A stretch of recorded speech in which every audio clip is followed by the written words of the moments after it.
स्वागत है सर आपका। Very good morning good morning Sandeep. Sir. ये जो पूरा ओवर द वीकेंड ये पूरा खेल तमाशा हुआ है ना, जो पहले स्ट्रेट ऑफ हॉर्मुज को खोला गया फिर बंद किया गया। ईरान की ओर से जो बयान आ रहे हैं, ट्रम्प साहब की ओर से जो बयान आ रहे हैं, एक तरफ कह रहे हैं कि हम पहुंच जाएंगे वहां पर, दूसरी तरफ बम गिराने की भी बात कर रहे हैं इनके पावर प्लांट्स के ऊपर, इनके पुलों के ऊपर। इस सिचुएशन को समझा कैसे जाए सर? ये जो एम्बिग्यूटी, ये जो कन्फ्यूजन है, इस बीच मार्केट कैसे रिएक्ट करता हुआ दिखेगा आज? नहीं, मेरे ख्याल से देखो संदीप, मेरे ख्याल से और एक 8-10 दिनों में अगर कोई कंक्लूसिव एविडेंस आता नहीं है कि सीज फायर कंटिन्यू करने के बाद कुछ समझौता नहीं होता, तो मार्केट डेफिनेटली वापस वोलेटाइल होगा। इनफैक्ट मुझे तो लगता है कि देखिए अभी मामला ऐसा है कि ईरान ने क्लियरली कहा है कि वो सेकंड राउंड ऑफ डिस्कशन में पार्ट नहीं लेंगे। तो मैं कहूंगा कि 8 से 10 दिन के बाद आपको एक पूरा अंदाजा आएगा कि ये मामला कहाँ जा रहा है, क्योंकि कहीं ना कहीं अभी भी डिसएग्रीमेंट है और ऐसा लग नहीं रहा है कि इमीडिएटली कोई सॉल्यूशन आएगा। तो जब तक दोनों साइड्स पे प्रॉपर एग्रीमेंट नहीं होता, तब तक मार्केट्स अपवर्ड डायरेक्शन के लिए तो अभी थोड़ा-सा दिक्कत भरा काम है। मे बी नीचे मार्केट इतना नहीं जाएगा, क्योंकि अभी भी मेरा भी मानना है कि वॉर इतना लंबा चलेगा नहीं। लेकिन अगर कोई डिसएग्रीमेंट होता है और अगर कोई बराबर सॉल्यूशन हफ्ते 10 दिन में आता नहीं है, तो मेरे ख्याल से definitely markets will be little cautious और कहीं न कहीं मुझे लगता है कि वापस आपको थोड़ी-सी डाउनसाइड प्रेशर देखने को मिल सकती है। तो अभी तो नतीजों का सीज़न चल रहा है, तो सब कुछ स्टॉक स्पेसिफिक ही हो रहा है। बट अगर ये मामला 8 से 10 दिन में सॉल्व होता नहीं है, तो डेफिनिटली मार्केट्स के लिए आगे दिक्कत हो सकती है। तो आज के लिए कोई ऐसी दिक्कत की बात नहीं है? नहीं, आज बिल्कुल नहीं है। देखिए, आज वैसे भी मार्केट इंतज़ार करेगा। मेरे ख्याल से मार्केट अभी भी ये पॉज़िटिव मान के चल रहा है कि वॉर रुक गई है और वॉर रुक जाना ही एक बड़ा पॉज़िटिव है, क्योंकि पिछले 2 हफ्ते में ऐसी कोई गोला-बारूद बमबारी हुई नहीं है, तो वो एक अच्छी बात है। बट डेफ़िनिटली मार्केट चाहेगा कि कहीं न कहीं सीज़फायर हो, क्योंकि दोनों साइड्स पे वॉर के लिए तो तैयारी पूरी की है। एंड इनफैक्ट मुझे लगता है कि अगले आने वाला सैटरडे या मे बी नेक्स्ट वीक तक मामला क्लियर हो जाएगा कि फाइनली ट्रम्प साहब क्या करेंगे। ओके। तो डाउनसाइड फिलहाल के लिए कम नज़र आती है। आज तो मार्केट इनफैक्ट होपफुल है। होपफुल इसलिए है क्योंकि उम्मीद यही रहेगी कि शायद ये दूसरे दौर की जो वार्ता है वो होती हुई नजर आए, क्योंकि ट्रम्प साहब ने कहा है कि वो डेडलाइन को आगे नहीं बढ़ाएंगे, लेकिन हाँ, इस वार्ता के लिए वो पहुंच जाएंगे वहां पर। इस बीच आपको ये भी बताते हैं कि मार्केट्स कैसे रिएक्ट कर रहे हैं, ग्लोबल मार्केट्स में किस तरह का एक्शन है इस वार्ता से पहले, और ओवर द वीकेंड जो घटनाएं हुई हैं उसका इंपैक्ट आज एशियन मार्केट्स में कैसे दिख रहा है। देखिए, ज़्यादातर एशियाई बाजार पॉजिटिव है, जैसे हमें अविनाश सर कह रहे हैं कि आज शायद हमें ज़्यादा इंपैक्ट ना देखने को मिले, क्योंकि मार्केट्स होपफुल हैं, आशावादी हैं कि शायद इस डील को लेकर, वार्ता को लेकर कुछ पॉजिटिव निकल के सामने आएगा। निकेई 1% ऊपर है, शंघाई में भी करीब आधे % के आसपास की आपको मजबूती देखने को मिलेगी। अमेरिकी बाजार शुक्रवार को 2.25% तक की मजबूती के साथ बंद हुए। डाउ में ऑलमोस्ट 900 अंकों की बढ़ती। हालांकि ये जो टेंशन बढ़ी है ओवर द वीकेंड, उससे डाउ फ्यूचर्स में हमने देखा है करीब 400 अंकों के आसपास की गिरावट आपको नजर आएगी। डॉलर इंडेक्स में हमने मजबूती देखी, 98.5 के आसपास का जो लेवल है वहां तक पहुंचता हुआ दिखा। सेफ हेवन बाइंग के चलते आप देखेंगे डॉलर इंडेक्स ना एक हफ्ते की ऊंचाई पर आपको नजर आएगा। 13 अप्रैल के बाद उच्चतम स्तर पर पहुंच गया ये। और 10 साल की जो बॉन्ड यील्ड है यूएस की, उसमें भी हमने देखा है कि गिरावट है। 4.27% के आसपास के लेवल्स फिलहाल देखने को मिल रहे हैं। यूरोपियन मार्केट्स की बात करें तो शुक्रवार को 1.5% तक की मजबूती के साथ यहाँ पर भी हमने क्लोजिंग बनती हुई दिखी। और स्ट्रेट ऑफ हॉर्मुज बंद होने से दोबारा, जो शनिवार को दोबारा बंद कर दिया गया था, इससे क्रूड में हमने उछाल देखा। मैंने आपको बताया था कि जब ये खबर आई थी कि शुक्रवार शाम को कि स्ट्रेट ऑफ हॉर्मुज को खोल दिया गया है, $86 तक हमने देखा था कि ब्रेंट का भाव फिसल गया था। $90 के आसपास की क्लोजिंग थी। ये फिलहाल आप देखिए $5 उछलकर $95 के आसपास ट्रेड कर रहा है, क्योंकि वापस स्ट्रेट ऑफ हॉर्मुज को बंद कर दिया गया है। एक अच्छी चीज़ ये हुई है कि यूएस ने जो रशिया का तेल है उस पर, उसकी खरीद पर जो रियायतें दी थी, जो कि पहले 17 अप्रैल से थी, 17 अप्रैल तक थी, उसे अब एक्सटेंड करके 16 मई तक कर दिया गया। यानी कि क्रूड की जो सप्लाईज हैं, जो सैंक्शन लगाई गई हैं रशिया के ऊपर, उसको थोड़ा सा वेवर दिया है, रियायतें दी हैं उसमें, और ये रियायतें अब 16 मई तक एक्सटेंड कर दी गई है यूएस की ओर से। तो इस वजह से हम देख रहे हैं कि क्रूड में कुछ ज़्यादा उछाल नहीं है, जो कि हमें $100 के ऊपर सस्टेन होता हुआ दिख रहा था। मजबूत डॉलर हुआ है तो उससे सोना चांदी फिसले हैं। सोना 4820 के आसपास और चांदी $81 के आसपास ट्रेड करी। हालांकि शुक्रवार की जो क्लोजिंग जिस पे हमने बातचीत करी थी, वहां से तो लेवल्स अभी भी आपको ऊपर ही नजर आएंगे। अविनाश सर, ये एशियन मार्केट्स जो आज ऊपर रिएक्ट कर रहे हैं, क्या मार्केट होपफुल है कि आज की जो वार्ता है उसमें एक तो ईरान शामिल हो जाएगा और कुछ पॉजिटिव निकल के सामने आएगा? नहीं, मेरे ख्याल से देखो, मार्केट वेट एंड वॉच करेगा, क्योंकि कहीं ना कहीं देखिए अभी भी डिसएग्रीमेंट्स है और ईरान ने तो क्लियरली कहा है कि वो इस सेकंड राउंड ऑफ डिस्कशन में पाकिस्तान में पार्टिसिपेट नहीं करेंगे। मुझे लगता है दोपहर तक या शाम तक अगर कोई न्यूज़ आती है कि ये पार्टिसिपेट करने वाले हैं, तो मार्केट को डेफ़िनेटली खुशी होगी। बट अभी हम्म। फ़िलहाल तो मुझे लगता है कि इसमें हम यही कहेंगे कि मार्केट एक न्यूट्रल स्टांस में ही है। थोड़ा बहुत अनसर्टेन है, क्योंकि जब तक पूरी तरह से क्लैरिटी मार्केट को मिलती नहीं है, तब तक कोई भी अपवर्ड डायरेक्शन मार्केट में आना थोड़ा मुश्किल लगता है। तो I think it's is better to wait and watch. मुझे लगता है कि अगर ईरान का मन बदलता है, तो हमको शायद शाम को न्यूज़ मिलेगी और हम्म। डेफिनिटली उसका मतलब पॉजिटिव है। आई मीन अगर ऐसा होता है तो मार्केट उसको एक अच्छी पॉइंट ऑफ व्यू से लेगी।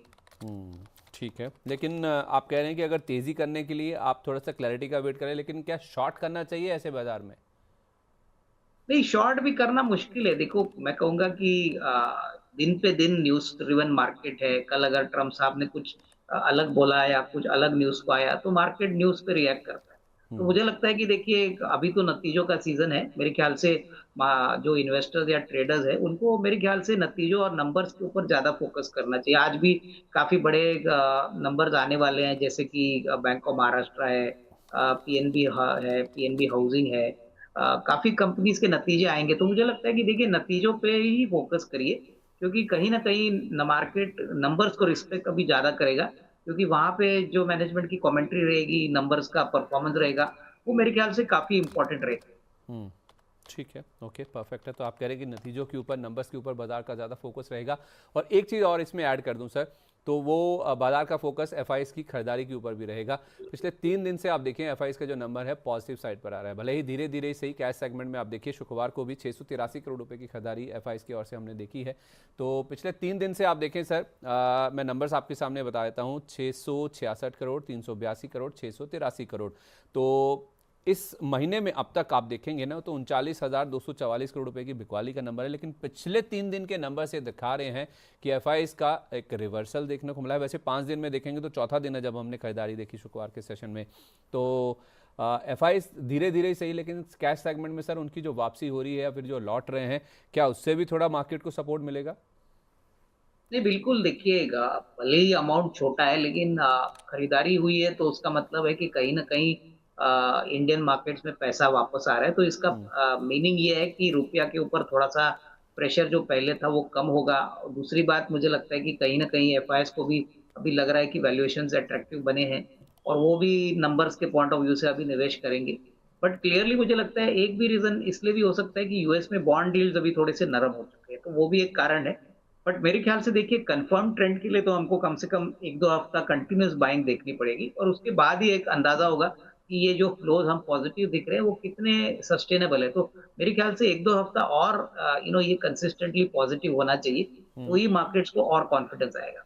ओके, 1-2 हफ्ता और कंसिस्टेंट होना चाहिए। लेकिन सर एक चीज़ और इसमें ऐड करूंगा, ये काफ़ी दिनों के बाद हुआ है कि कैश सेगमेंट में भी एफआईएस की खरीदारी और वायदा बाजार में भी देखिए, यानी कि एफएनओ साइड में भी उनकी ओर से खरीदारी का नंबर है 1278 करोड़ रुपए के। सर शुक्रवार के सेशन में इंडेक्स फ्यूचर्स खरीदे गए, 4200 करोड़ रुपए के इंडेक्स ऑप्शंस की खरीदारी हुई है। स्टॉक फ्यूचर्स भी 1000 करोड़ रुपए के ऐड किए गए हैं। हालांकि स्टॉक ऑप्शंस में बिकवाली थी करीब 1200 करोड़ रुपए के आसपास की। नेट नेट आप देखेंगे तो 5298 करोड़ रुपए की वायदा बाजार में एफआईएस की ओर से खरीदारी 17 अप्रैल यानी कि शुक्रवार के सेशन में हुई है। और इन नंबर्स को, ये जो 1278 करोड़ रुपए की इंडेक्स फ्यूचर्स में खरीदारी और 4200 करोड़ रुपए के जो इंडेक्स ऑप्शंस खरीदे गए हैं ना, इसको जरा आप लॉन्ग शॉर्ट रेशो में देखिए। वायदा बाजार ये इंडिकेट कर रहा है सर कि इंडेक्स में जो लॉन्ग पोजीशंस है एफआईएस की, वो भी अब ऐड होती हुई दिखी हैं शुक्रवार के सेशन में। तो 20.37% वाला जो नंबर था सर, वो नंबर बढ़कर इसमें 16 तारीख का नंबर मिसिंग है, जो कि 20.37% था, वो बढ़कर 20.80% पर आ गया। तो सर वायदा बाजार में भी यही इंडिकेशन है कि एफआईएस धीरे धीरे ही सही लेकिन लौटते हुए नजर आ रहे हैं। तो क्या मान के चलें सर कि उनका रिवर्सल हो गया है, इंडियन मार्केट्स में वापस लौट आए हैं, या जैसे आप कह रहे थे कि वायदा बाजार में भी एक हफ्ते के आंकड़े और देख लें? नहीं, देखिए, एफएनओ का आंकड़ा रोज बदलता है और मुझे लगता है कि देखिए 1 या 2 दिन या 3 दिन का जो ट्रेंड है वो अच्छा तो है, बट इसको हम कंफर्म बायस पे ले नहीं सकेंगे। तो मुझे हम्म। लगता है यहाँ पे भी कम से कम 1 हफ्ता 10 दिन की कंटिन्यूअस सस्टेनेबिलिटी दिखनी चाहिए, क्योंकि देखिए हम्म। 1-2 दिन के बाद अगर बड़ी बिकवाली आई, तो वो ट्रेंड वापस बिगड़ सकता है। तो मैं कहूँगा कि थोड़ा इंतज़ार करिए। देखिए, ये डेफिनिटली इसका मतलब है कि सिलेक्टिव बाइंग हो गई है। तो सिलेक्टिव स्टॉक्स में मुझे लगता है कि अपॉर्च्युनिटी होगी, बट ओवरऑल इंडेक्स को देखेंगे तो मेरे ख्याल से थोड़ा वेट एंड वॉच करिए। ठीक है, इंडेक्स को वेट एंड वॉच कीजिए और सिलेक्टिव स्टॉक्स में आपको खरीदारी करके चलना चाहिए। घरेलू संकेतों की बात करें सर, विदेशी संकेतों के अलावा, तो आप कह रहे थे कि रुपए पर इसका पॉजिटिव इंपैक्ट देखने को मिलेगा, जो एफआईएस की वापसी हो रही है, और वो हम देख भी रहे हैं सर। डॉलर के मुकाबले आप देखें रुपया 93 का जो लेवल है ना, उसके नीचे आ गया है। अब फिसला से आप इसे कमजोरी मत समझिएगा, मतलब 93 के लेवल के नीचे आ गया, एक्चुअली ये मजबूती है ये। और डॉलर के मुकाबले हमने शुक्रवार के सेशन में 27 पैसे की मजबूती देखी, 93.20, ये थर्सडे का क्लोज था, और हम शुक्रवार के सेशन में 92.93 पर बंद हुए हैं। तो डिसाइसिवली सर कहाँ हम 95 के नीचे भी एक बार चले गए थे, अब हम 93 के नीचे कारोबार कर रहे हैं। तो रुपया मजबूत हुआ है। आरबीआई का मास्टर स्ट्रोक तो था ही था, एफआईएस की भी वापसी होने लगी है। तो रुपये में सर लेवल्स क्या आप देख के चल रहे हैं? देखिए करंटली तो मुझे लगता है कोई प्रेशर रुपए पे नहीं होगा, तो 92 92.5 ये लेवल पे मुझे लगता है कि शायद होगा। और मुझे लगता है कि क्लियरली कहीं ना कहीं रुपया में मुझे लगता है कि अभी अगर एफआईएस की खरीदारी बढ़ती है तो डेफिनेटली इसका असर यही होगा कि रुपया के लिए काफी सपोर्ट मिलेगा। तो मुझे लगता है नियर टर्म में तो ट्रेंड बदलेगा नहीं, एक दो हफ्ता यही रेंज में रहेगा। ओके, ठीक है, एक दो हफ्ता रेंज में ही रहता हुआ नजर आ सकता है। परफेक्ट है। चलिए, बाजार हमने पूरी तरह से समझ लिया, अब बात करते हैं खबरों वाले शेयरों की।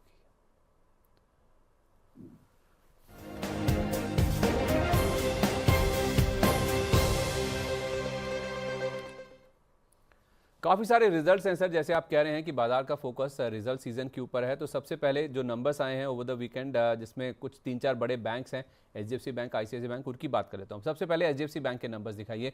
एचडीएफसी बैंक में सर 19,024 करोड़ रुपए के आसपास का एक्सपेक्टेशन था, मुनाफे का नंबर आएगा 19,221 करोड़ रुपए का मुनाफा आया, 9% की बढ़त के साथ देखने को मिला है। और जब प्रोविजनिंग अगर आप देखेंगे साल दर साल बेसिस पर, जो 3200 करोड़ रुपए के आसपास थी, वो घटकर 2610 करोड़ रुपए के आसपास आ गई। क्वार्टर भी आप देखेंगे तो प्रोविजनिंग में हमने कमी ही बनती हुई देखी है। एनआईए की जहां तक बात है, 3.25% का जंप है। ग्रॉस एनपीए, नेट एनपीए दोनों कम होते हुए दिखे हैं, और 13 रुपए का एक डिविडेंड का अनाउंसमेंट भी बैंक की ओर से हुआ है। सब बिजनेस अपडेट्स इनके अच्छे थे, और उसी तर्ज पर देखें तो इनके नंबर्स भी काफ़ी अच्छे आए हैं। ग्रॉस नेट एनपीए दोनों कम हुए, प्रोविजनिंग कम हुई, उसका इंपैक्ट हमने मुनाफे में पॉजिटिव साइड पर देखने को मिला। सर जिस तरह का हमने करेक्शन देखा और उसके बाद लोअर लेवल से बाउंस बैक देखा, इन नंबर्स के बेसिस पर सर आज कैसे रिएक्ट करेगा स्टॉक? नहीं, मुझे लगता है कि नंबर तो काफी अच्छे हैं। मुझे लगता है कि मार्केट डेफिनेटली इन नंबर से एक पॉजिटिव रुझान स्टॉक को मिलना चाहिए। बट मेरा ख्याल है कि देखिए आने वाला साल में कि किस प्रकार से अपना बिजनेस बढ़ाते हैं, किस प्रकार से कॉर्पोरेट गवर्नेंस और दूसरे जो इश्यूज है उसको कैसे निपटते हैं, वो मेरे ख्याल से मार्केट ऑल्सो वॉच करेगा। But definitely medium to long term के लिए एक अच्छा लेवल आया है। नजरिया अगर आपका साल 1.5 साल का है तो थोड़ा थोड़ा यहाँ पे निवेश हो सकता है। साल से 1.5 साल का नजरिया, तो धीरे धीरे आप इसमें इन्वेस्टमेंट करके चल सकते हैं। नंबर्स अच्छे हैं एचडीएफसी बैंक की, जहाँ तक बात है सबसे बड़ा बैंक है प्राइवेट सेक्टर का, और निफ्टी बैंक की जहाँ तक बात है तो सबसे ज़्यादा वेटेज वाला स्टॉक है ये, करीब 20% के आसपास का वेटेज है इनका। दूसरा दिग्गज है सर आईसीआईसीआई बैंक। नंबर्स इनके भी अच्छे हैं सर, मैं अच्छे इसलिए कह रहा हूँ कि मुनाफा तो आपको 8.5% ही बढ़ा हुआ दिखाएगा, लेकिन 12,950 करोड़ रुपए के आसपास का एक्सपेक्टेशन था मुनाफे का। 13,700 करोड़ रुपए का नंबर सर इन्होंने रिपोर्ट किया है, और 22,755 करोड़ रुपए का एनआईए का नंबर था, जो कि बाजार मान के चला था 22,980 करोड़ रुपए के आसपास सर इन्होंने शुद्ध ब्याज आय का नंबर रिपोर्ट किया है। ग्रॉस एनपीए में कमी है, नेट एनपीए में भी कमी देखने को मिली है। तो नंबर्स तो सर आईसीआईसीआई बैंक के भी दमदार नजर आ रहे हैं। जैसा हमने बिजनेस अपडेट्स में देखा था, ज़्यादातर बैंकों में डिपॉजिट ग्रोथ, एडवांसेस ग्रोथ बहुत ही अच्छी रही थी। अब उसी का रिफ्लेक्शन आप इनकी एनआईआई में भी देख रहे हैं, और एसेट क्वालिटी के नंबर्स जो कि नतीजों में ही दिखते हैं, उनमें भी सुधार देखने को मिल रहा है। तो आज सर क्या बैंकों का दिन हो सकता है, और आईसीआईसीआई बैंक कैसे रिएक्ट कर सकता है? नहीं, नंबर्स भी काफी अच्छे हैं, देखिए इन लाइन ही है। बट आईसीआईसीआई बैंक की बात करें तो मार्केट में ऐसे भी रिपोर्ट्स है कि इनकी प्रोविजनिंग थोड़ी सी ज्यादा बड़ी थी कंपेयर टू एचडीएफसी बैंक। तो मुझे लगता है एक रेंज में रहेगा, डेफिनेटली पॉजिटिव खुलना चाहिए, क्योंकि बैंक्स में एसेट क्वालिटी अभी इशू प्रॉपरली कंट्रोल हो चुका है, मेंटेन हो चुका है। प्लस क्रेडिट ग्रोथ अभी जो नया रिपोर्ट आया है गवर्नमेंट का, एक्सपेक्ट कर रहे हैं कि 9 से 13% का क्रेडिट ग्रोथ होगा। तो अगर इस प्रकार का ग्रोथ आता है तो बैंकों के लिए डेफिनेटली आने वाला साल काफी अच्छा रहेगा। तो आईसीआईसीआई बैंक भी मुझे लगता है एक अच्छा विकल्प है अगर आपका नजरिया साल 1.5 साल। ठीक है, साल 1.5 साल का आपका व्यू है तो अच्छा विकल्प ये भी स्टॉक साबित हो सकता है। आज पॉजिटिव खुल सकता है नंबर्स जिस तरह के आए हैं उसके बेसिस पर। अच्छा, जियो फाइनेंशियल सर, इनके भी नंबर्स आए हैं वीकेंड के दौरान ही। इनका जो मुनाफा है सर उसमें 14% के आसपास का हमने ड्रॉप देखा, 272 करोड़ रुपए के आसपास का नंबर आया, और रेवेन्यू की जहाँ तक बात है तो 2 गुना इनका रेवेन्यू बढ़कर 1019 करोड़ पर आ गया सर। तो रेवेन्यू में तो अच्छा ग्रोथ है सर, जिस तरह से नए नए बिजनेसेस या नए नए सेगमेंट्स में अप्रोच कर रहे हैं या फिर ऑपरेशनाइज कर रहे हैं अपने नंबर्स को, लेकिन उन बिजनेसेस के स्टेबलाइज होने में या उनका रिफ्लेक्शन इनके कामकाजी मुनाफे या मुनाफे में आने में थोड़ा सा टाइम लग सकता है, जैसा नंबर्स रिफ्लेक्ट कर भी रहे हैं। तो इन नंबर्स के ऊपर बाजार सर कैसे रिएक्ट करेगा? मुनाफे पे ज़्यादा फोकस होगा जो कि गिरा है, या फिर जो नए बिजनेसेस इन्होंने ऐड किए हैं उससे रेवेन्यू बढ़ रहा है तो कम से कम बिजनेस ग्रो कर रहा है, उसी का एक पॉजिटिव इंपैक्ट दिखेगा? कैसे देखें सर इनके नंबर्स को? नहीं देखिए, खुलेगा तो पॉजिटिव, लेकिन मुझे लगता है कि सस्टेनेबिलिटी के लिए मार्केट एक्सपेक्ट करेगा कि ये प्रॉफिटेबल कब होता है। देखिए, मुझे लगता है कि इस बार इंटरेस्ट कॉस्ट काफी ज्यादा बढ़ा है, but overall top line growth बढ़ा है। और जैसे आपने कहा कि अभी स्लोली स्लोली बिजनेस मैच्योर हो रहा है, थोड़ा अभी नंबर्स में दिख रहा है, तो आने वाला साल इनके लिए काफी अच्छा रहेगा। तो मेरे ख्याल से एक रेंज में रहेगा, बट हाँ, डेफिनेटली पॉजिटिव में आपको एक अपमूव दिख सकता है। कितना सस्टेन होता है वो डिफिकल्ट है, लेकिन डेफिनेटली ऊपरी लेवल से ये काफी टूटा है। तो हो सकता है कि थोड़ी बहुत वैल्यू बाइंग या थोड़ी बहुत अपटिक आपको स्टॉक में सुबह के सेशन में देखने को मिले। तो सर अपटिक तो दिखेगी, लेकिन करना क्या चाहिए? जिसका लॉन्ग टर्म का व्यू है, क्या अच्छे लेवल पे है सर ये? देखिए, 2 साल का व्यू है तो मुझे लगता है कि आपको यहाँ पे निवेशित रहना चाहिए। अगर खरीदना भी है तो आपको डेढ़ 2 साल का टाइम फ्रेम लेके काम करिए। हम्म, क्योंकि कहीं न कहीं देखिए, पूरा जो रिस्क रिवॉर्ड और पोटेंशियल है वो आपको डेढ़ 2 साल के बाद ही पता चलेगा। तो हम्म। लंबी अवधि के लिए अच्छा विकल्प है। मतलब 18 से 24 महीने का अगर आपका नज़रिया है तो ही यहाँ पे आप उतरिए, वरना नहीं। और सर क्या टारगेट देखते हैं आप? अगर कोई 2 साल यहाँ से होल्ड करता है, वापस ही अपना ऑल टाइम हाई पर आ जाएगा? हो सकता है, ऐसे कोई टारगेट देना मुश्किल है, बट डेफिनिटली हो सकता है। देखिए, अल्टीमेटली इनकी बैलेंस शीट बड़ी है, इनके बिज़नेसेस ग्रो कर रहे हैं और एनबीएफसी सेक्टर में मुझे लगता है कि बहुत ही भरपूर ग्रोथ की पोटेंशियल है। तो हम्म। डेफिनिटली डेढ़ 2 साल में आपको बहुत अच्छा रिस्क रिवॉर्ड मिलने का पोटेंशियल है। ठीक है, ओके। सर जब आप एनबीएफसीज की बात कर ही रहे हैं ना, तो एनबीएफसीज में ऑप्शंस बहुत ज़्यादा हैं। अब जियो फाइनेंशियल तो है ही है, एल&टी फाइनेंस है, एम&एम फाइनेंशियल है, श्रीराम फाइनेंस है सर, और भी बहुत सारे ऑप्शंस हैं। तो ये सर सारी जो एनबीएफसीज की भीड़ है, उसमें कहाँ खड़ा होता है स्टॉक? नहीं देखिए, मुझे लगता है कि जो भी निवेशक है उसको प्रॉपर्ली पोजीशन करना है सेगमेंट वाइज, कि जैसे श्रीराम फाइनेंस कमर्शियल व्हीकल में है, बजाज फाइनेंस ज्यादातर डिस्क्रिशनरी रिटेल फाइनेंस में है। उसके बाद अगर आप महिंद्रा फाइनेंस ले तो वो एग्री में है। तो मुझे लगता है कि देखिए, आपको डेफिनेटली पिक एंड चूज करके काम करना है। ऐसा नहीं कि सारे एनबीएफसीज में आपको पैसा लगाना है। मुझे लगता है कि प्राइवेट सेक्टर बैंक्स की बात करें, सरकारी बैंक्स की बात करें तो ये भी अच्छे विकल्प है, बट ऑब्वियसली इसमें 4 या 5 जो सेगमेंट वाइज अगर आप सिलेक्ट करो, तो वहाँ पे आपको टारगेट करके पैसा लगाना है। अगर वैसा करोगे तो ही पैसा बनेगा, क्योंकि जैसे आपने भी कहा कि बहुत सारी कंपनीज एनबीएफसीज में है, तो हर स्टॉक में पैसा लगा के पैसा बनेगा कि नहीं, इसका कोई फाइनली कोई गारंटी नहीं है। तो मैं वही कहूँगा कि बड़े प्लेयर्स के ऊपर ज़्यादा फ़ोकस करना ज़रूरी है। तो यहाँ पे जियो फाइनेंस भी एक बड़ा प्लेयर है, तो डेफ़िनेटली आपके एलोकेशन में जियो फाइनेंस भी होना चाहिए। परफेक्ट है। तो पूरे एनबीएफसी के एलोकेशन में जियो फाइनेंशियल भी एक पार्ट हो सकता है। इसके अलावा सर मैस्टेक का, इसके भी नंबर्स आए हैं वीकेंड के दौरान। मुनाफा इनका 2% गिरा है, 106 करोड़ के आसपास आया है। रेवेन्यू हालांकि बढ़े हैं 3.5% से ज़्यादा। अबिड्डा पे प्रेशर देखा हमने 2% के आसपास का, और जो मार्जिन 24% के आसपास के थे, वो मार्जिन अब आ गए हैं 23% के भी नीचे। तो सर मिड कैप आईटी को लेकर बाजार बहुत उत्साहित था। हालांकि साइंट, परसिस्टेंट जैसे स्टॉक्स में हम लोअर लेवल से काफ़ी अच्छी रिकवरी देखी भी है, बाकी आईटी स्टॉक्स भी चले हैं। इन नंबर्स के बेसिस पे सर पूरा मिड कैप आईटी आज कैसे रिएक्ट कर सकता है? टीसीएस के नंबर्स हमने देख लिए, जो लार्ज कैप स्टॉक्स हैं वो तो रिएक्ट कर चुके हैं ऑलरेडी। इन नंबर्स के बाद सर मिड कैप आईटी पे किस तरह का एक्शन आप देखते हैं आज?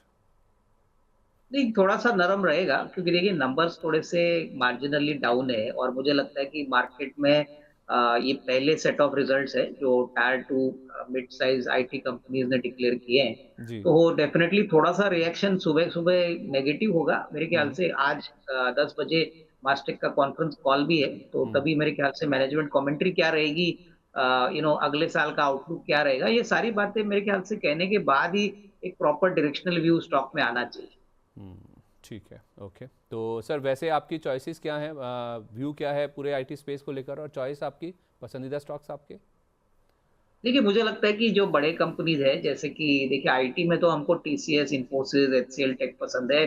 छोटे कंपनीज़ में हमको केपीआईटी, परसिस्टेंट ये पहले डिपेंडेबल ज़्यादा लगते हैं और मुझे हम्म, लगता है कि जैसे-जैसे नतीजे आएँगे, कमेंट्री आएगी तो उसके बाद हम वापस उसको रिव्यू करेंगे। बट हम्म, फिलहाल तो परसिस्टेंट और KPIT definitely I think mid tier IT companies में अच्छे लगते हैं अगर आपका medium to long term view है। ठीक है, ओके, परफेक्ट है। इसके अलावा ना सर मुझे अब टाटा ग्रुप पे एक आपकी राय चाहिए। टाटा ग्रुप में हुआ क्या है सर, लंबे समय से हम देख रहे हैं कि इस पूरे ग्रुप में ही काफ़ी ज़्यादा दिक्कतें चल रही हैं, स्पेशली इनका जो टाटा ट्रस्ट में जो सर दिक्कतें चल रही हैं उसको लेकर एक नया अपडेट आया है सर। रतन टाटा ट्रस्ट को सर एक नया कानूनी नोटिस मिला है। अब ये जो नोटिस भेजा गया है ना सर, उसमें जो कंट्रोल करने वाले जो मुख्य ट्रस्टीज़ हैं ना, ये टाटा सन्स को कंट्रोल करने वाला जो एक मेन ट्रस्ट है सर, ये जो सर रतन टाटा ट्रस्ट है। अब इस ट्रस्ट की जहाँ तक बात है, जो नोटिस इनको मिला है ना, उसमें इनका जो बोर्ड है उसके गठन को लेकर काफ़ी सारी चिंताएं जताई गई हैं। महाराष्ट्र पब्लिक ट्रस्ट एक्ट की जो धारा है 30A सबसेक्शन 2, उसके उल्लंघन की चिंताओं को फिर से एक बार दोहराया गया है इसमें।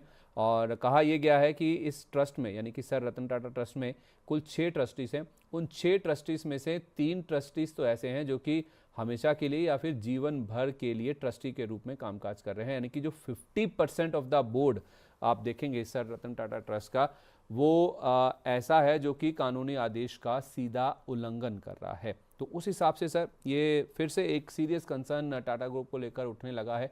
ये जो नोटिस गया है सर रतन टाटा ट्रस्ट को, उसको आप कैसे देखते हैं और आज टाटा ग्रुप के स्टॉक्स पर इसका रिएक्शन कैसे हो सकता है? नहीं देखिए, मुझे लगता है कि ये जो रूल्स है इसको डेफ़िनेटली टाटा ट्रस्ट को फ़ॉलो करना पड़ेगा और हो सकता हम्म, है कि आने वाले दिनों में थोड़े बदलाव आएँगे। हम्म, मुझे नहीं लगता है कि इससे कोई बड़ी नेगेटिविटी टाटा ग्रुप कंपनीज़ पे आएगी। देखिए, पहले तो मैं कहूँगा कि जो लिस्टेड कंपनीज़ है, उनके तो जो नतीजे आएँगे, वो मेरे ख़्याल से मार्केट्स वॉच करेगा। ये डेफ़िनेटली नेगेटिव सेंटिमेंट है, बट ऐसा हम्म, नहीं कि कोई डायरेक्टली कंपनी ओरिएंटेड है। तो कहीं न कहीं मुझे लगता है कि हो सकता है थोड़ा-सा सेंटिमेंट नेगेटिव हो, बट इसका मतलब ये नहीं कि कंपनी के फंडामेंटल्स बिगड़े हुए हैं। तो मैं कहूँगा कि देखिए आपको फ़ोकस अर्निंग्स पे रखना है, क्योंकि अभी अर्निंग्स का सीज़न है। ये जो न्यूज़ है इसको डेफ़िनिटली मार्केट वेट करेगी कि आने वाले 1-2 हफ्ते में क्या चेंजेस टाटा ट्रस्ट करता है और मुझे लगता है कि टाटाज़ ने ऑलवेज़ लॉ को फ़ॉलो किया है, वो डेफ़िनिटली बदलाव करेंगे और इसका सॉल्यूशन निकालेंगे। ठीक है, ओके। तो थोड़ा बहुत नेगेटिव इम्पैक्ट हो सकता है सेंटीमेंट वाइज, लेकिन इससे किसी फंडामेंटल किसी स्टॉक को लेकर बदल गए हैं वैसा समझना थोड़ी दिक्कत की बात हो सकती है।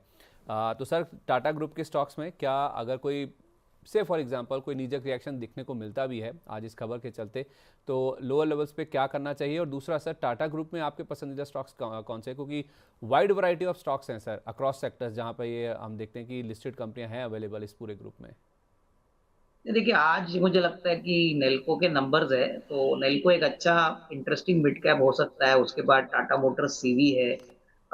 उसके बाद इंडियन होटल्स है, ये लार्ज कैप कंपनीज़ में है। हम्म, टीसीएस मुझे लगता है कि बहुत ही अच्छे वैल्यूएशन पे मिला है क्योंकि देखिए ये सारी कंपनीज़ में सबसे बड़ी बात संदीप ऐसा है कि इनके पास कैश फ्लो बहुत अच्छा है। हम्म, कैश जनरेशन बहुत ही अच्छी तरह से हो रहा है और कहीं न कहीं अगले 2 साल में देखिए कोर बिज़नेस भले ही 10-12% से ग्रो करेगा, लेकिन अगर इन्होंने कैश कोई ग्रोइंग कंपनी में इन्वेस्ट करके खरीद ली, एक्विजिशन के लिए खरीदी, तो हम्म, मार्केट को ये बहुत बात अच्छी लगेगी। क्योंकि कहीं न कहीं देखिए इनके पास इतना कैश फ्लो है, अभी विप्रो ने बायबैक किया है। अगर ये पैसा डायरेक्टली कोई एक्जिस्टिंग अच्छी कंपनी उनके फील्ड में अगर वो खरीदते हैं हम्म, और ग्रोथ को डेफिनिटली बढ़ावा मिलता है, तो मेरे ख्याल से ये एक अच्छा इंटरेस्टिंग थीम बन सकता है क्योंकि बहुत ही बुरी तरह से पिटाई हो चुकी है। और अभी हम्म, जिस लेवल पे आपको ये स्टॉक्स मिले हैं, मुझे लगता है कि ये सरप्राइज़ पैकेट हो सकता है 2026 के लिए। ठीक है, ओके, परफेक्ट है। अल्ट्राटेक सीमेंट पे सर बातचीत करेंगे, उससे पहले जरा मुझे एक बार भारत वायर रोप्स इस पे आपकी राय चाहिए। भारत वायर रोप्स में हुआ कैसा, शुक्रवार को लग गया था 20% का अपर सर्किट। अब लॉयड्स ग्रुप ने सर शुक्रवार को करीब 5% हिस्सेदारी खरीदी है। दो ग्रुप एंटिटीज की तरफ से एनएसई और बीएसई दोनों पर। लॉयड्स एंटरप्राइजेस ने बीएसई एनएसई पर करीब 16.5 लाख शेयरों की खरीदारी की है, 215 रुपये के आसपास का प्राइस है। और लॉयड्स मेटल्स एंड एनर्जी, ये भी इनकी एक ग्रुप कंपनी है, उसने भी करीब 20 लाख शेयर एनएसई पर एक्वायर किए हैं शुक्रवार के सेशन में 193 रुपये 42 पैसे के दाम पर। सर ये जो एक्विजिशन है, ये 5% जो स्टेक खरीदा गया है लॉयड्स ग्रुप की ओर से, इसके मायने क्या हैं भारत वायर रोप्स के लिए? और सर्किट लगने के बाद आज किस तरह का आप मूवमेंट एक्सपेक्ट कर रहे हैं भारत वायर रोप्स में?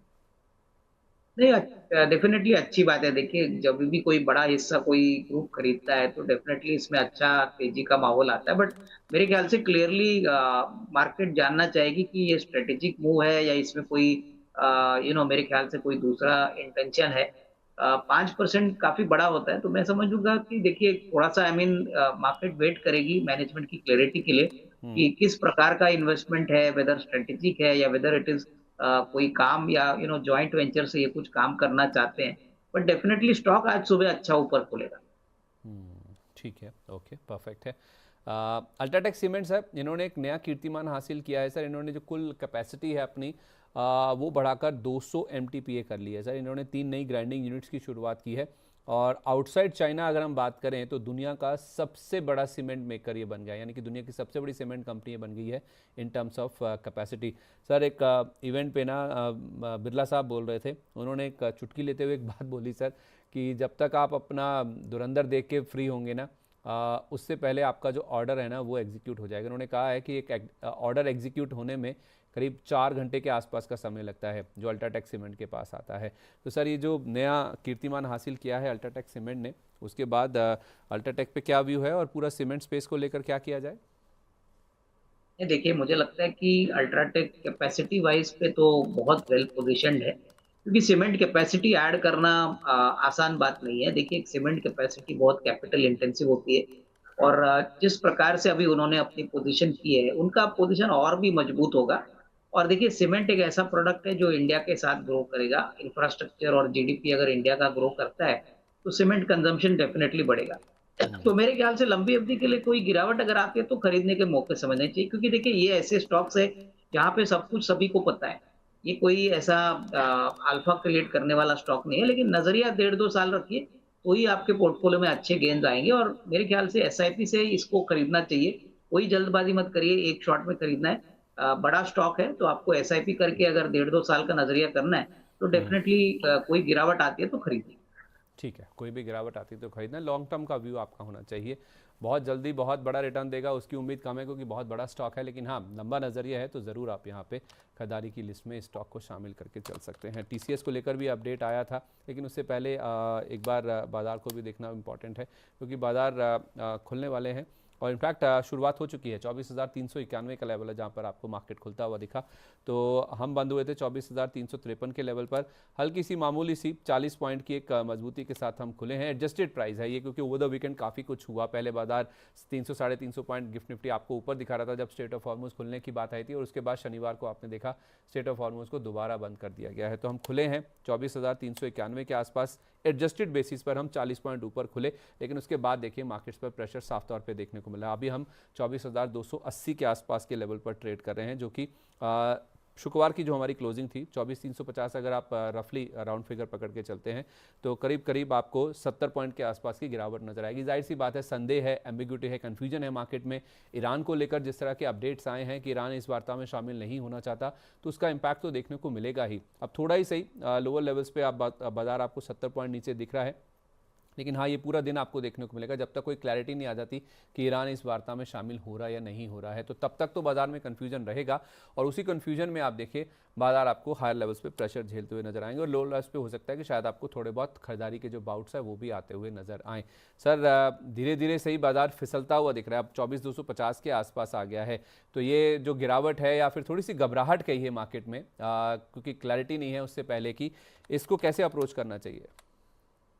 नहीं, जैसे मैंने कहा कि संदीप देखिए कोई जल्दबाजी मत करिए। मार्केट ने पिछला हफ्ता प्योरली नैरेटिव के ऊपर चला है कि सब हम्म। कुछ ठीक हो जाएगा।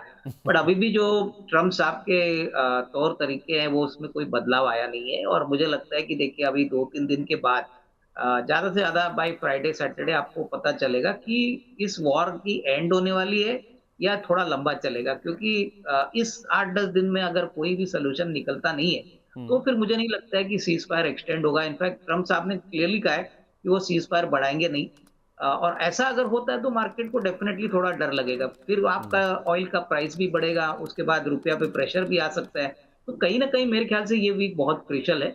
कोई जल्दबाजी मत करिए। देखिए स्टॉक स्पेसिफिक आपको अगर कोई अच्छा इन्वेस्टमेंट काउंटर मिलता है तो मौके आपको मिलेंगे। हम्म। बट इंडेक्स के ऊपर ट्रेड करना ये थोड़ा सा मेरे ख्याल से आपको थोड़ा बैकफुट पे रहना चाहिए। ठीक है, इंडेक्स पे बैकफुट पे रहना चाहिए और अच्छे स्टॉक्स में मौके ढूंढने चाहिए। मैं आ रहा हूँ सर आपके पास पूछने के लिए कि कौन से स्टॉक्स हैं जो आपको लग रहा है कि फिलहाल काफ़ी अच्छे नज़र आ रहे हैं। एक बार जरा बैंक निफ्टी की बात कर लें।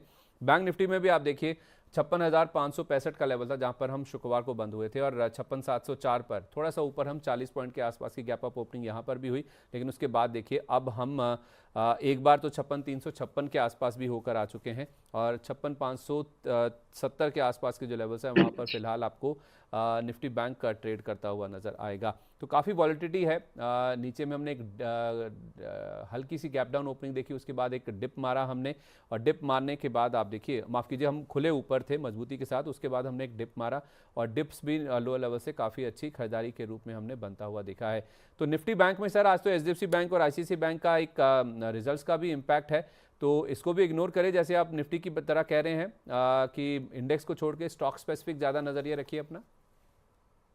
नहीं, मुझे भी लगता है कि स्टॉक स्पेसिफिक रवैया रखिए, क्योंकि देखिए कहीं ना कहीं मार्केट अर्निंग्स को पहले देखेगा अभी, क्योंकि ठीक है। चौथे तिमाही के साथ पूरे साल का भी नंबर आ रहा है। प्लस इस साल के कमेंट्री के बाद लोगों को, एनालिस्ट को थोड़ा सा एक अंदाजा आता है कि आने वाला साल कैसे रहेगा। देखिए मुझे लगता है कि अर्निंग्स ग्रोथ तो ओवरऑल मार्केट के लिए अच्छी रहेगी, बट कहीं ना कहीं स्टॉक स्पेसिफिक ही आपको रहना पड़ेगा, क्योंकि ये मार्केट अभी भी आने वाले दिनों में वोलेटाइल रहेगा। हम्म। पर्सनल व्यू है मेरा कि मार्केट में ये जो जियोपॉलिटिकल सिचुएशन है वो इतनी आसानी से खत्म नहीं होगा, ऊपर नीचे होता रहेगा, लेकिन स्टॉक स्पेसिफिक आपको मूवमेंट मिलेंगे, तो आपको कंपनी फोकस ही रखना शायद ठीक रहेगा। ठीक है, कंपनी स्पेसिफिक फोकस या स्टॉक स्पेसिफिक फोकस रखना ज़्यादा ज़रूरी है, तो उसी हिसाब से आप भी चलें तो आपके लिए ज़्यादा बेटर रहेगा। चलिए, इंडेक्स पे बातचीत होगी, अब हम बात करते हैं कुछ ऐसे स्टॉक्स की जिनमें मूवमेंट काफ़ी ज़्यादा है, काफ़ी एक्शन बन रहा है या फिर खरीदारी के मौके हैं। बढ़ते हैं हॉट स्टॉक्स की तरफ।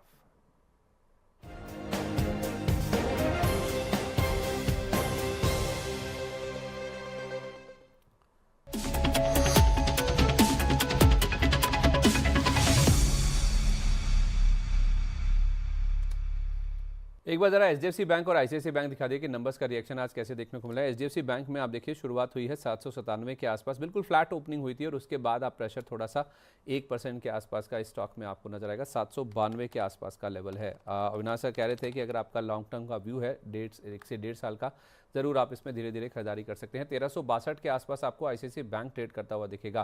1346 की क्लोजिंग थी शुक्रवार की, 1364 पर हम खुले, और अभी भी 1360-62 के आसपास के लेवल से, जहां पर आपको आईसीआईसीआई बैंक करीब 1.25% के आसपास की मजबूती के साथ ट्रेड करता हुआ नजर आ रहा है। तो एचडीएफसी बैंक में हम देख रहे हैं कि 1% के आसपास का नेगेटिव रिएक्शन है, और इतनी ही मजबूती के साथ आपको आईसीआईसीआई बैंक आज जो ट्रेड करता हुआ नजर आएगा। अच्छा, एक नंबर मिस हो गया सर मेरे से, वो है येस बैंक का। येस बैंक में हुआ क्या है सर कि येस बैंक का मुनाफा 45% ग्रो किया, मैं पूछना ही भूल गया आपसे सर, और इनके जो प्रोविजनिंग है उसमें काफ़ी बड़ी कमी आई है। क्वार्टर ऑन क्वार्टर बेसिस पे जंप है, लेकिन ईयर ऑन ईयर बेसिस पे बड़ा ड्रॉप है, जिसका हमने मुनाफे में इंपैक्ट पॉजिटिव साइड पर देखा। एनआई में भी 16% का जंप है, और ग्रॉस नेट एनपीए दोनों कम होकर आए हैं। एक बार येस बैंक का स्टॉक दिखा दीजिए कैसे रिएक्ट कर रहा है। सर, येस बैंक को लेकर आपका क्या व्यू है फिलहाल? यस बैंक के नंबर्स डेफिनेटली अच्छे हैं, और कमेंट्री भी अच्छी थी। मेरे ख्याल से मार्केट्स इस परफॉर्मेंस को डेफिनेटली पसंद करेंगे। हम्म। देखिए मुझे लगता है कि अभी कंसिस्टेंसी इंपॉर्टेंट है। मेरे ख्याल से मार्केट यही देखना चाहेगा कि कॉन्फ्रेंस कॉल की कमेंट्री के बाद जून क्वार्टर कैसा रहेगा, और अगर यही मोमेंटम बैंक मेंटेन करती है तो डेफिनेटली अच्छा रिस्क रिवॉर्ड बन सकता है। बट यही मैं कहूंगा कि मार्केट एक आध क्वार्टर का performance, that is June quarter, देखना चाहेगा। जो रिस्क रिवॉर्ड, जो रिस्क हाई रिस्क वाले इन्वेस्टर्स है वो डेफिनेटली थोड़ा निवेश कर सकते हैं, बट हम्म। नजरिया लंबा रखिए, क्योंकि देखिए ऊपरी लेवल पे काफी लोग अटके हुए हैं। हम्म। अभी मैं कहूंगा कि अगर आपका शॉर्ट टर्म व्यू है तो शायद इतना पैसा ना बने, बट 1.5-2 साल का नजरिया है तो डेफिनेटली इस बैंक में अभी जो पुरानी बातें थी, पुराना प्रॉब्लम था, वो सॉर्ट आउट हो चुका है। और हम्म। कहीं न कहीं देखिए अभी तो इसमें कोई बड़ा स्ट्रैटेजिक इन्वेस्टर भी आया है, तो आने चल दिनों के बाद तो हो सकता है कि ये बैंक पूरी तरह से सरकार के कंट्रोल से जाए, क्योंकि अभी भी कंट्रोल गवर्नमेंट का है। एक बार प्रॉपर स्ट्रैटेजिक प्लेयर इसको कंट्रोल करता है तो उसके बाद तो और भी री-रेटिंग हो सकती है। ठीक है, ओके, परफेक्ट है। अच्छा, इसके अलावा ना सर, एक बार मुझे आप जेन टेक्नोलॉजीज पे भी आपकी राय दीजिए। आज भी करीब 2.5% के आसपास की मजबूती के साथ खुला। शुक्रवार को अच्छा मूवमेंट था सर, इनको सरकार से जो आर्म्स मैन्युफैक्चरिंग का लाइसेंस मिला है उसके ऊपर स्टॉक रिएक्ट कर रहा था। आज भी करीब 2.5% ऊपर है। ये 2200 2250 के आसपास का सर इसका 52 वीक हाई था। अभी ये 1650 रुपये के आसपास, 1670 के आसपास है। इन लेवल्स पे सर दोबारा खरीदारी की जा सकती है, नई खरीदारी अगर किसी को करनी है तो? देखिए इनके पास काफी अच्छा ऑर्डर बुक है, लेकिन देखिए डिफेंस कंपनीज की दिक्कत यही है कि वो हर क्वार्टर में ग्रोथ दिखाते नहीं है। एक क्वार्टर अच्छा आता है, एक क्वार्टर खराब आता है। तो आपका नजरिया अगर क्वार्टर ऑन क्वार्टर है, बहुत शॉर्ट टर्म है, तो आपको इसमें ऐसी कंपनीज में निवेश मत करिए। लेकिन नजरिया 12-18 महीने का है, तो डिफेंस स्पेस में जेन टेक्नोलॉजीज एक अच्छा विकल्प हो सकता है। करीबन 12-18 महीने में मुझे लगता है कि इनकी परफॉर्मेंस और इनकी ऑर्डर बुक जो है वो उनको डेफिनेटली अच्छा रीरेट करेगी। ठीक है, जियो फाइनेंशियल दिखाइए एक बार। जियो फाइनेंशियल के भी रिजल्ट्स का रिएक्शन है, करीब 2% के आसपास की कमजोरी है। 48 लाख शेयरों का वॉल्यूम हो गया सर। मार्केट्स ने इनका रेवेन्यू ग्रो कर रहा है, जो नए नए सेगमेंट्स में जा रहे हैं, उसकी बजाय ना इनका जो मुनाफे में प्रेशर आया उसके ऊपर ज़्यादा फोकस किया। 2% के आसपास की गिरावट है, हालांकि थोड़ा और भी गिर गया था ये। लेकिन सर 239 के आसपास जियो फाइनेंशियल थोड़ा और गिरने दें अगर किसी का लंबा नज़रिया भी है तो? नहीं, डेफिनेटली देखिए मैंने जैसे कहा कि आपका नजरिया कम से कम 1.5-2 साल होना चाहिए, क्योंकि हम्म। कहीं ना कहीं मार्केट नंबर्स को रिवॉर्ड करेगा और अभी तो शुरुआत हो चुकी है, बड़ी अपॉर्चुनिटी है एनबीएफसी के लिए। तो डेफिनेटली आई थिंक आपका टाइम फ्रेम थोड़ा लंबा होना चाहिए। मुझे लगता है कि ऐसा नहीं कि आज ही चलेगा स्टॉक, बट कहीं ना कहीं मार्केट नंबर्स को ज्यादा रिस्पेक्ट करेगा। तो 1.5-2 साल का टाइम फ्रेम लेके पोजीशन करिए। ठीक है, आईईएक्स पर आपका क्या व्यू है सर? स्टॉक थोड़ा सा हल्का हो रहा है। 23 तारीख को सर इनके नंबर्स आने वाले हैं, 23 तारीख यानी कि गुरुवार के दिन में। सर ओवरऑल देखा जाए तो करेक्शन काफ़ी ज़्यादा हो चुका है स्टॉक में, और नंबर से पहले सर इस हफ्ते जो आने हैं, आईईएक्स पर कैसे सिचुएशन अपनी पोजीशन बनानी चाहिए? देखिए मुझे लगता है कि आज मार्केट में सुनने में आ रहा है कि वापस गवर्नमेंट सीईआरसी वो मार्केट कपलिंग के ऊपर डिस्कस करेगा। अच्छा। देखिए कहीं ना कहीं मार्केट एक्सपेक्ट कर रहा है कि मार्केट डीकपलिंग में अगर कोई थोड़ा पॉजिटिविटी आती है तो आईईएक्स को बेनिफिट करेगा। हालांकि देखिए बिजनेस अच्छा चल रहा है, आईईएक्स का जो प्लेटफॉर्म है बहुत ही अच्छी लेवल पे काम कर रहा है। अभी जिस प्रकार से गर्मी बढ़ी है, तो इलेक्ट्रिसिटी का जो प्लेटफॉर्म है इस पे बहुत सारा बिजनेस भी बढ़ा है। तो I think let us wait for the results. मुझे नहीं लगता ऐसा कोई बड़ा नेगेटिव सरप्राइज है, लेकिन ये सीईआरसी की रूलिंग अगर थोड़ा सा भी पॉजिटिविटी देती है तो स्टॉक में आपको एक अच्छा पॉजिटिव बाउंस दिख सकता है। तो हमको ये डिसीजन या मे बी ये मीटिंग की इंतजार करनी पड़ेगी कि इसमें फाइनली क्या मार्केट ने एक्सपेक्ट किया और क्या गवर्नमेंट अनाउंस करता है। ठीक है सर, शुक्रवार को हमने एंजल वन के नंबर्स देखे थे, बहुत ही शानदार नंबर आए थे इनके। 80% से ज़्यादा मुनाफा ग्रो किया था। अब आज आने वाले सर ग्रो के नंबर्स, ग्रो ऑलरेडी आप देखें तो अपने आईपीओ इशू प्राइस से 2 गुना हो चुका है, ऑल टाइम हाई के आसपास खड़ा है। नंबर से पहले सर इसमें कैसे पोजीशन बनाई जाए? नहीं, डेफिनेटली देखिए पोजीशन आप करंट लेवल पे बना सकते हो या थोड़ा सा वेट करिए नंबर्स के लिए। बट कहीं ना कहीं मुझे लगता है लंबा अगर आउटलुक है तो हमको अभी भी इसमें अच्छा पॉजिटिव स्ट्रक्चरल ट्रेंड दिख रहा है। ठीक है। Shipping corporation of India sir पिछले हफ्ते बहुत शानदार चला था, आज भी 4.5% की मजबूती के साथ खुला है। और अच्छी बात जो दिख रही है ना सर, इसमें कुछ वॉल्यूम बेस्ड बाइंग इंटरेस्ट है। ऐसा लग रहा है सर कि कुछ इंस्टीट्यूशनल बाइंग इंटरेस्ट चल रहा है स्टॉक को लेकर।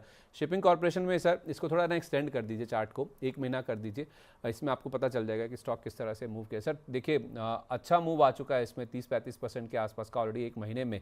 तो इस पूरे मूव के बाद सर अब कैसे अप्रोच किया जाए एससीआई को? नहीं, देखिए मुझे लगता है कि ग्लोबली शिपिंग मार्केट काफी अच्छा कर रहा है। अगर आप प्राइवेट सेक्टर में जी शिपिंग को भी देखोगे तो काफी अच्छा परफॉर्मेंस है। तो हम्म। कहीं ना कहीं डेफिनेटली जो ग्लोबल शिपिंग मार्केट है, जो ट्रेड है, इसमें कोई संदेह नहीं कि इसका बेनिफिट एससीआई को मिलेगा। तो मेरे ख्याल से देखिए अगेन मैं यही कहूंगा कि ये स्टॉक्स काफी भाग चुके हैं। अभी इस लेवल पे जिसके पास है वो होल्ड करे। फ्रेश खरीदारी के लिए थोड़ा सा रुकिए, मुझे लगता है फ्रेश खरीदारी इस लेवल पे नहीं करनी। ठीक है, फ्रेश खरीदारी के लिए आप थोड़ा वेट कीजिए, वो आपके लिए ज़्यादा बेटर रहेगा। एक बार ज़रा टीसीएस भी दिखाइए।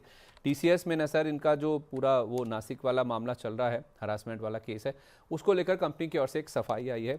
सफाई में उन्होंने ये कहा है कि जो आरोप लगे हैं उसके लिए इन्होंने डेलॉयट और ट्राईलीगल नाम की 2 एजेंसीज को हायर किया है, जो कि इनके जो COO हैं आरती सुब्रमण्यम, उनकी अगुवाई में ये जो जांच चल रही है, इंटरनल जांच जो चल रही है, उसमें ये दोनों एजेंसीज इनकी मदद करते हुए नजर आएंगे। और केके मिस्त्री की अध्यक्षता में एक निगरानी समिति भी इनकी ओर से बनाई गई है और इसकी जो रिपोर्ट है, रिपोर्ट समीक्षा के लिए निगरानी समिति को सौंपी जाएगी। अब इनका ये कहना है सर कि नासिक का ऑफिस अभी भी खुला है, क्योंकि काफ़ी सारी चीज़ें चल रही हैं, कोई शिकायत दर्ज नहीं हुई है, ऑफिस इनका खुला हुआ है और कोई ऐसी दिक्कत की बात नहीं है, तो बिज़नेस एज़ यूजुअल है। बाकी इंटरनल जांच के लिए कमेटी का गठन कर दिया गया है और 2 एजेंसीज को भी हायर कर लिया गया है। TCS को लेकर आपका व्यू क्या है सर, ये जो अपडेट आया उसके बाद? नहीं, देखिए, मैंने पहले भी आपको कहा कि डेफिनेटली ये कॉर्पोरेट गवर्नेंस का मामला है, मार्केट को पसंद आया नहीं है, लेकिन देखिए ये लंबा नहीं चलेगा। मुझे नहीं लगता है कि इससे कोई बड़ी इम्पैक्ट इनके अर्निंग्स पे आएगी और it is going to be business as usual. तो मुझे लगता है कि देखिए जो निवेशक कम से कम साल 1.5 साल का नजरिया रखते हैं, मेरे ख्याल से देखिए आपको एक अपॉर्चुनिटी दिखनी चाहिए। हालांकि ये चीज होनी नहीं चाहिए, बट जब हुई है, जो भी शेयर का प्राइस में गिरावट अगर आती है तो आपको इसको खरीदने का मौका समझना चाहिए, क्योंकि मुझे नहीं लगता है कि टाटास में कोई इशू है। आई थिंक जो हम्म। भी हुआ है उसको टाइम लगेगा, बट हम्म। डेफिनेटली खरीदने लायक स्टॉक है इस माहौल में। अच्छा, TCS आप कह रहे हैं कि खरीदने वाला स्टॉक है। सर कितना व्यू लेके चलें और क्या टारगेट आप लेके चल रहे हैं? नहीं, मेरे ख्याल से देखिए टारगेट मैं बताना नहीं चाहूंगा क्योंकि डिफिकल्ट है, लेकिन एक बात तो क्लियर है कि इस लेवल से तो शेयर टूटेगा नहीं। हम्म। और अगर आपको कंपाउंडिंग करना है 18-20% अगले 2-3 साल के लिए, तो मेरे ख्याल से काफी सेफ है। और जैसे मैंने कहा कि अगर वो कैश TCS कोई दूसरी कंपनी खरीदने के लिए करता है, जो बहुत पॉसिबल है, क्योंकि देखिए इतनी कैश है तो हर वक्त तो डिविडेंड और बायबैक नहीं होगा। हम्म। और ये मेरे ख्याल से अभी सारे IT कंपनीज के मैनेजमेंट जान चुके हैं कि जो कैश है वो अगर प्रोडक्टिव यूज के लिए जाता है तो हम्म। मार्केट इनको एक अलग तरीके से देखेगी। तो आई हम्म। थिंक नेक्स्ट 2 इयर्स में तो डेफिनेटली ये होना है और इसका बेनिफिट IT कंपनीज को मिलेगा, इंक्लूडिंग TCS। ठीक है, ओके। अच्छा सर, फ्राइडे को एक खबर आई थी DGFT के हवाले से कि बैंकों को फिर से सर अप्रूवल दे दी गई। आई थिंक 10-15 बैंक्स हैं जिसमें एक्सिस बैंक और बड़े बड़े बैंक शामिल हैं, जिनको गोल्ड और सिल्वर इंपोर्ट की मंजूरी दे दी गई है। ज्वेलरी स्टॉक्स में हमने सर काफ़ी अच्छा एक्शन शुक्रवार के सेशन में देखा था, लो लेवल से काफ़ी अच्छे रिकवर हो गए थे स्टॉक, बाजार भले ही कमज़ोर था। अब सर एक PC ज्वेलर को लेकर अपडेट आया है, इन्होंने अपना जो डेट है उसमें 10% की और कटौती कर ली है और सेटलमेंट प्लान के तहत इन्होंने 90% से ज़्यादा का रीपेमेंट कर दिया है। सर 7.5-8 रुपये के आसपास से स्टॉक चलता चलता 10 रुपये के आसपास आ गया। PC ज्वेलर या कोई और ज्वेलरी स्टॉक जो आपको पसंद हो?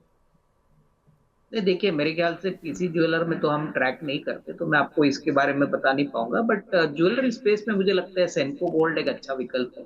बहुत ही दमदार नंबर्स इस बार आने वाले हैं। पिछले साल करीबन 160 करोड़ का प्रॉफिट था, इस बार ऑलमोस्ट 400 करोड़ का प्रॉफिट आएगा और मुझे लगता है ईस्ट इंडिया में ये काफी वेल एस्टेब्लिश्ड है।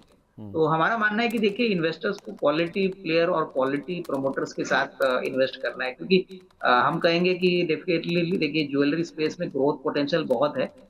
जिस प्रकार से अभी कंजम्पशन बढ़ रहा है, गोल्ड ज्वेलरी मुझे लगता है डबल डिजिट में आने वाले साल में भी ग्रो करेगा। तो हम्म। Senco Gold will be a better choice I think. मेरे ख्याल से इसमें नंबर्स का भी कंफर्ट है और मोस्ट इंपॉर्टेंटली Q4 के नंबर्स उम्मीद से बेहतर आएंगे, ऐसा मुझे लगता है। चलिए ठीक है, एक स्टॉक आपने सर सेंको गोल्ड बता दिया। अब जाते जाते आप कह रहे हैं कि स्टॉक स्पेसिफिक रहना चाहिए, जो अच्छे स्टॉक्स हैं जिनमें वैल्यू है उन पे ज़्यादा फोकस करना चाहिए, तो कुछ ऐसे नाम जो आप हमारे दर्शकों के साथ शेयर करना चाहेंगे? देखिए, द ऑटो कंपोनेंट्स में इंडिया निप्पॉन इलेक्ट्रिकल्स हमारे कवरेज में है। मुझे लगता है कि ये टू व्हीलर सेक्टर को बेसिकली इलेक्ट्रिकल प्रोडक्ट सप्लाई करता है। तो मुझे लगता है कि देखिए काफी मजबूत नंबर इस साल आएगा, 50-55 करोड़ का प्रॉफिट आना चाहिए। अगले साल और भी ग्रोथ आएगा क्योंकि टू व्हीलर सेक्टर के साथ ये ग्रो कर रहा है। तो कहीं ना कहीं 875-890 का टारगेट प्राइस पॉसिबल है। ये हमने पहले भी रेकमेंड किया था, अभी भी काफी पॉजिटिव है। और दूसरा एग्रो सेक्टर में, हालांकि देखिए अभी ये मानसून फोरकास्ट थोड़ा सा वीक है, बट एक बड़ा प्लेयर है UPL, जहाँ पे इन्होंने अभी उनकी सीड बिजनेस को डीमर्ज किया है। जी। और मुझे लगता है कि अगर नजरिया आपका साल 1.5 साल का है तो ये काफी अट्रैक्टिव वैल्यूएशन पे आ गया है। 650-660 का लेवल है, तो ये भी आपके पोर्टफोलियो में ऐड करिए। नॉर्मली हम देखते हैं कि जब भी कोई खराब नेगेटिव व्यू लेके मार्केट चलता है, एक बार डीमर्जर होने के बाद थिंग्स आर कंप्लीटली डिफरेंट। तो यहाँ पे भी मुझे लगता है 700, 725 का एक नियर टर्म का टारगेट बन सकता है। तो दोनों स्टॉक्स में हमको लगता है कि कंफर्ट है, लार्ज कैप है और यहाँ पे पैसा जरूर बनेगा, but medium to long term. ठीक है, मीडियम टू लॉन्ग टर्म का नज़र ही रखिए। इंडिया निपॉन इलेक्ट्रिकल और उसके साथ साथ यूपीएल, ये स्टॉक्स हैं जहां पे आप फोकस कीजिए। सेंको गोल्ड की हमने बातचीत करी, टाटा ग्रुप के 3 नाम हमारे सामने आए, इसमें टीसीएस है, नेल्को है, NELCO जिसके रिजल्ट्स आ जाने हैं, और उसके साथ साथ TMCV, ये कुछ स्टॉक्स हैं जिन पर आप खास तौर पे फोकस करके चल सकते हैं। कोई मेटल में सर ऐसा प्ले, क्योंकि आज मेटल थोड़ा सा वीक है, मेटल में कोई पसंदीदा शेयर आपके? देखिए मेटल में हमको टाटा स्टील पसंद है, उसके बाद मेरे ख्याल से हिंडाल्को पसंद है, वेदांता पसंद है। मुझे लगता है देखिए थोड़ा-सा प्रॉफिट बुकिंग है, ये स्टॉक्स अच्छे चले थे, बट नंबर्स मुझे लगता है Q4 के सारे मेटल कंपनीज़ के काफ़ी तगड़े आएँगे। तो वो एक अच्छी बात है, और उसके बाद जो कमेंट्री आएगी वो हम वॉच करेंगे, तो उसके बाद मेरे ख्याल से आउटलुक डिसाइड करेंगे। चलिए, बहुत शुक्रिया आपका sir, thank you so much अपना कीमती समय आज हमारे साथ शेयर करने के लिए। जिन भी स्टॉक्स को लेकर बातचीत हुई है, चर्चा हुई है, उनमें कोई डिस्क्लेमर सर? हाँ, संदीप, इनफैक्ट जो भी स्टॉक्स हमने आज आपके शो पे बोला है, हो सकता है हमारे क्लाइंटों को हमने वही स्टॉक्स रिकमेंड किए। पर्सनल लेवल पे मेरी कोई पोज़ीशन नहीं। चलिए, बहुत शुक्रिया आपका sir, thank you so much, और wish you a very good day.